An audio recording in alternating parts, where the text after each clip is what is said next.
तो दोस्तों आज हम बात करते हैं हाइब्रिडाइजेशन होता क्या है और ये कहाँ कहाँ पर इसका कैसे कैसे यूज़ होता है।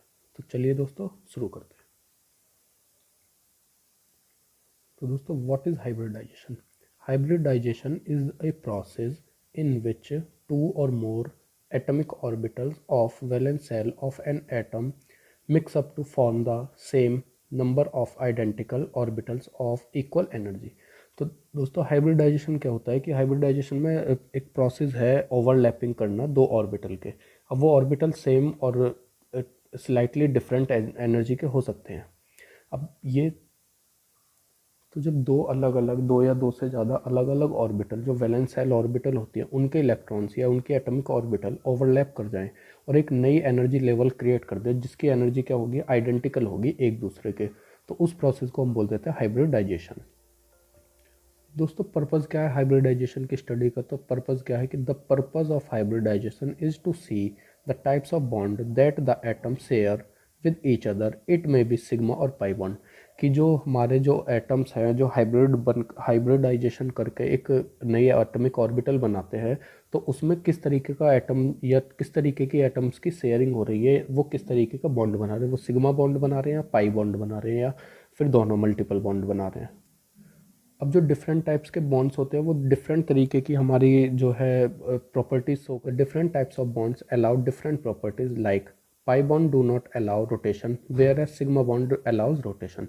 कि जो हमारा पाई बॉन्ड है उसके अंदर हम rotation axis of rotation show नहीं कर सकता, लेकिन अगर वही दोस्तों सिग्मा बॉन्ड हो तो उसके अंदर रोटेशन ऑफ एक्सिस हो सकता है कि जो मॉलिक्यूल्स है वो आपस में रोटेट कर सकते हैं। Features of hybridization: the hybrid orbital are equivalent in energy and shape। कि जो हाइब्रिड ऑर्बिटल होते हैं वो इक्विवेलेंट होते हैं एनर्जी और शेप में। दूसरा जो ऑर्बिटल हैं taking part in hybridization must have only small difference. जैसा पहले बताया कि इसमें जो इनकी एनर्जी में वो स्लाइटली डिफरेंस तो हो सकती है लेकिन ज़्यादा एनर्जी गैप नहीं होना चाहिए। The number of hybrid orbitals in the same as the number of atomic orbital that undergo hybridization। जो नंबर ऑफ हाइब्रिड ऑर्बिटल है वो भी कैसा होना चाहिए, सेम होना चाहिए नंबर ऑफ एटॉमिक ऑर्बिटल जो कि हमारे क्या जा रहे हो हाइब्रिडाइजेशन के प्रोसेस के अंदर जा रहे हो, मतलब उनका नंबर ऑर्बिटल्स का कैसा होना चाहिए, सेम सेम होना चाहिए। अब जो हाफ फिल्ड है और कंप्लीटली फिल्ड जो ऑर्बिटल है, हाफ फिल्ड और कंप्लीटली फिल्ड, वो दोनों तरीके के ऑर्बिटल्स क्या कर सकते हैं, टेक पार्ट इन हाइब्रिडाइजेशन। वो दोनों तरीके के जो एटम्स है या मॉलिक्यूल्स है वो हमारा हाइब्रिडाइजेशन प्रोसेस शो कर सकते हैं। Hybrid orbitals forms more stable bonds. जो हाइब्रिड ऑर्बिटल होते हैं वो ज़्यादा स्टेबल बॉन्ड शो करते हैं क्योंकि उनकी एनर्जी गैप जो होता है वो कितना हो जाता है, लगभग लगभग इक्वल हो जाता है। The type of hybridization gives the shape of molecule. जो हाइब्रिडाइजेशन की टाइप्स हैं वो शेप ऑफ मॉलिक्यूल्स को डिफाइन करते हैं। जैसे अगर sp हाइब्रिडाइजेशन हो तो वो लीनियर शेप बनाएगा, sp2 हाइब्रिडाइजेशन होना चाहिए तो वो ट्राइंगुलर शेप बनाएगा, sp3 हो तो टेट्राहेड्रल, dsp2 हो तो स्क्वायर प्लेनर, dsp3 हुआ तो वो ट्राइगोनल बाइपिरामिडल, d2sp3 हुआ तो ऑक्टाहेड्रल और d3sp3 हुआ तो वो पेंटागोनल बाइपिरामिडल शेप बनाता है। अब दोस्तों ये sp और sp2 sp3 होते क्या है कि अगर कोई मॉलिक्यूल है वो उसका एक s ऑर्बिटल, जो मॉलिक्यूल ऑर्बिटल और एक p ऑर्बिटल क्या कर रहा हो, ओवरलैप कर रहे हो, तो उसको हम sp हाइब्रिडाइजेशन बोल देते हैं। वहीं अगर sp मतलब एक s ऑर्बिटल और दो p ऑर्बिटल आपस में ओवरलैप कर रहे हो तो उसको हम sp2 बोल देते हैं। इसी तरीके से sp3 भी हो जाता है। अब अगर d ऑर्बिटल s ऑर्बिटल दो p ऑर्बिटल ओवरलैप कर जाए तो उसको हम dsp2 बोल देते हैं। इसी तरीके के हम आगे एग्जांपल्स देखेंगे कि कौन सा sp हाइब्रिडाइजेशन शो करेगा, कौन सा sp2 करेगा, कौन सा sp3 या और सो ऑन जो भी है। अब बात करते हैं sp hybridization. sp hybridization it involves the mixing of one s and one p orbital to produce two identical orbitals called sp hybrid orbitals। जब एक s ऑर्बिटल एक p ऑर्बिटल आपस में इंट्रोड्यूस हो जाए, इंटरमिक्स हो जाए, तो उसमें जो ऑर्बिट बन के आती है उसको हम बोल देते हैं sp हाइब्रिड ऑर्बिटल, और इस तरीके की जो हाइब्रिडाइजेशन है उसको हम बोल देते हैं sp हाइब्रिडाइजेशन। ये जैसा कि आप इस पिक्चर में देख सकते हो दोस्तों, इसमें क्या हो रहा है कि हमारा एक s ऑर्बिटल है एक p ऑर्बिटल है, दोनों आपस में हाइब्रिड बने, ये s हो गया ये p हो गया, दोनों आपस में इंटरमिक्स हुए, ये s हो गया ये p हो गया ये p हो गया, तो ये दोनों इंटरमिक्स हुए तो इन्होंने एक लीनियर स्ट्रक्चर क्रिएट कर दिया sp। और जैसा कि हमें पता है sp के अंदर कैसा होता है, लीनियर स्ट्रक्चर शो करता है।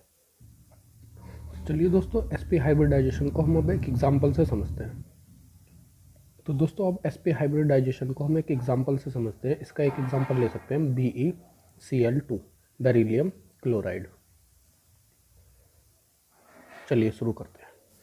तो इसमें बेरिलियम में जो है हमारी बेरिलियम के जो इलेक्ट्रॉनिक कॉन्फ़िगरेशन देखे तो वो क्या होती है हमारी 1s2 2s2। 2p में कितने इलेक्ट्रॉन्स रहते हैं? 0।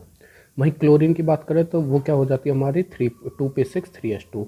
अब अगर इसको हम एक्साइटेड स्टेट में देखें तो जो हमारा बेरिलियम का जो एक मॉलिक्यूल है वो क्या कर जाता है, s ऑर्बिटल से निकल करके एक्साइट होकर के p ऑर्बिटल में पहुंच जाता है और कॉन्फ़िगरेशन बना देता है 2s1 2px1। ठीक है जी। अब अगर क्लोरीन के जो दो मॉलिक्यूल हैं, अब इसके अंदर भी वैलेंसी कितनी हो गई? 2 हो गई। तो क्लोरीन के जो दो मॉलिक्यूल है वो क्या करेंगे यहाँ पर आकर के एक इस 2px1 में और एक 2s1 में जा करके क्या कर जाएगा? अटैच कर जाएगा।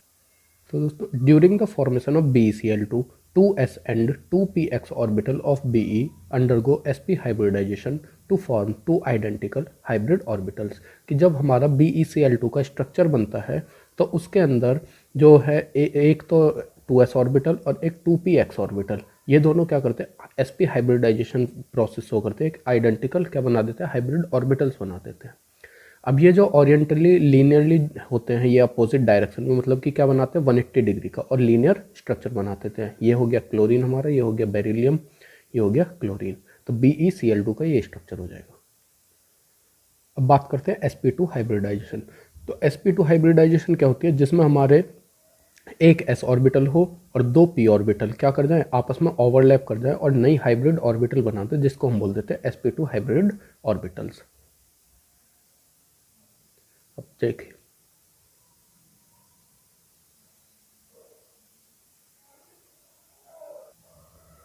अब sp2 हाइब्रिडाइजेशन में क्या होता है? एक तो s ऑर्बिटल हो गया, एक ये परपेंडिकुलर p ऑर्बिटल हो गया। ये जब आपस में इंटरमिक्स करते हैं तो ये कुछ इस तरीके का, मतलब टी शेप का हम बोल सकते हैं, इस तरीके से कुछ स्ट्रक्चर क्रिएट कर देते हैं, जिसको हमने बोल दिया कैसा स्ट्रक्चर? Triangular structure. क्योंकि हम देख सकते हैं यहाँ पे जो है ये, अगर मैं इनको ऐसे करके अटैच कर दूँ तो एक ट्राइंगल की शेप क्रिएट कर देते हैं। तो ये जो हमारे sp2 हाइब्रिडाइजेशन जो है वो कैसा स्ट्रक्चर क्रिएट करती है? Triangular structure. अब sp2 हाइब्रिडाइजेशन को समझने के लिए हम बोरॉन ट्राइफ्लोराइड का एक एग्जाम्पल ले लेते हैं। जो बोरॉन ट्राइफ्लोराइड है उसमें एक मॉलिक्यूल तो बोरॉन का और जो है हमारे 3 मॉलिक्यूल फ्लोरीन के होंगे। अब अगर फ्लोरीन की इलेक्ट्रॉनिक कॉन्फ़िगरेशन देखें तो क्या होता है? 1s2 2s2 2px1 2py2 और 2pz1। वहीं बोरोन की अगर ग्राउंड स्टेट की बात करें तो 1s2 2s2 2p1। अब ये जो 2s2 है ये ऑर्बिटल क्या करेगा? यहाँ से एक ओवरलैप करके और कहाँ पे पहुँच जाता है? हमारा p ऑर्बिटल में पहुँच जाता है, जिसकी वजह से एक ऐसी इलेक्ट्रॉनिक कॉन्फ़िगरेशन बना देता है sp2 हाइब्रिडाइजेशन टाइप की इलेक्ट्रॉनिक कॉन्फ़िगरेशन। तो दोस्तों 2s 2px and 2py orbitals of boron undergoes sp2 hybridization to form 3 sp2 hybrid orbitals।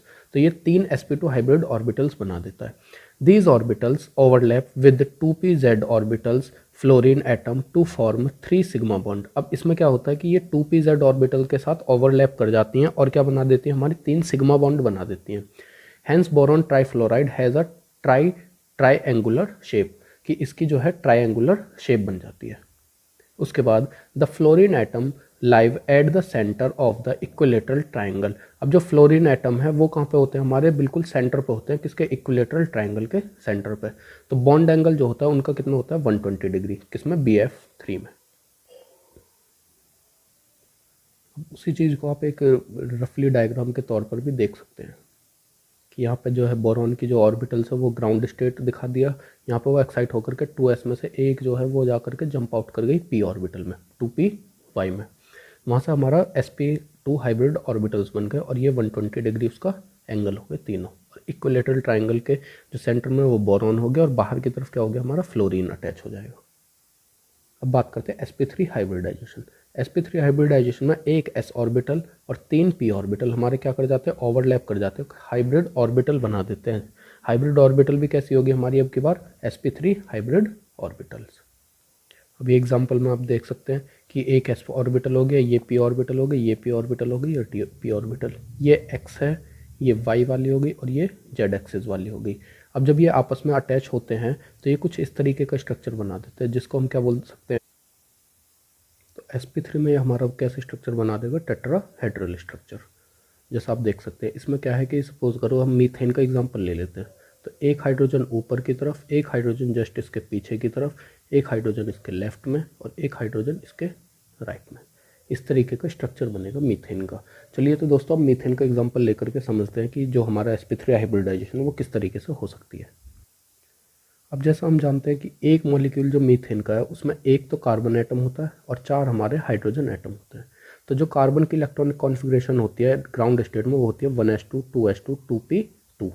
और जब उसी को हम एक्साइटेड स्टेट में देखा जाए तो वो क्या हो जाती है हमारी 1s2। अब ये जो 2s1 का जो 2s2 का जो एक और इलेक्ट्रॉन है वो क्या कर जाएगा, एक्साइट होकर के जंप आउट कर जाता है 2p ऑर्बिटल में, सॉरी 2p ऑर्बिटल में।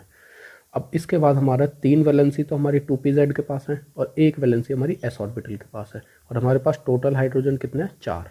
तो अब ये हाइड्रोजन क्या करेंगे, एक तो हाइड्रोजन s 2s1 में, एक हाइड्रोजन 2px1 में, एक 2py1 में और एक 2pz1 में।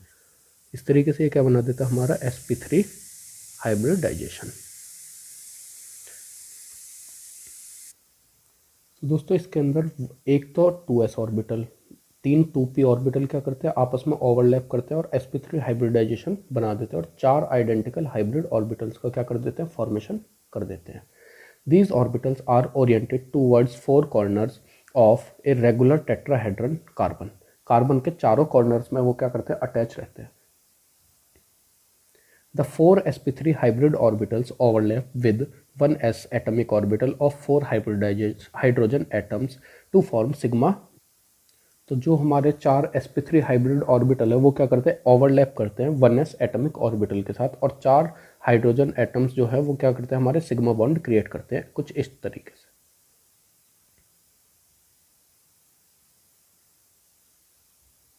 तो इस तरीके से जो है ये सिग्मा बॉन्ड क्रिएट कर देते हैं कार्बन और हाइड्रोजन के बीच में, मतलब C सिंगल बॉन्ड H बन जाता है जिसको हम बोल देते हैं सिग्मा बॉन्ड। ये आप देख सकते हैं दोस्तों, ये कार्बन हो गए, 4 हाइड्रोजन हो गए और ये हमारे सिग्मा बॉन्ड से चारों हाइड्रोजन कार्बन के साथ अटैच है और ये कैसे बना देता है, हमारा टेट्राहेड्रल स्ट्रक्चर इन्होंने क्रिएट कर दिया है। अब इसमें देख सकते हैं हम जो 2s ऑर्बिटल था वो क्या करता है, जैसे ही वो हमारा ओवर एक्साइट हो जाता है तो 2s में से एक इलेक्ट्रॉन निकल करके कहाँ पे पहुँच जाता है, हमारा 2pz एक्सिस पे, और तब ये हाइब्रिडाइजेशन करते हैं। तो हमारे जो 4 हाइड्रोजन थे वो चारों हाइड्रोजन कहाँ पे अटैच होते हैं, एक हाइड्रोजन इसके अंदर, एक हाइड्रोजन 2px के अंदर, एक हाइड्रोजन 2py के अंदर, एक हाइड्रोजन 2pz के अंदर, और वो क्या कर देते हैं CH4 का फॉर्मेशन sp3 हाइब्रिडाइजेशन शो कर देते हैं। तो ये दोस्तों छोटा सा ब्रीफ है कि geometry of covalent molecules involving different types of hybrid orbital of the central metal atom. ये हो गई उनकी टाइप ऑफ हाइब्रिडाइजेशन, ये नेम ऑफ कंपाउंड हो गया, ये ज्योमेट्री ऑफ द मॉलिक्यूल हो गया और ये हो गया हमारा बॉन्ड एंगल। कि अगर हम sp की बात करें तो उसमें क्या होता है, हमारा बेरिलियम क्लोराइड और लीनियर स्ट्रक्चर होता है, बॉन्ड एंगल कैसे होता है 180 डिग्री।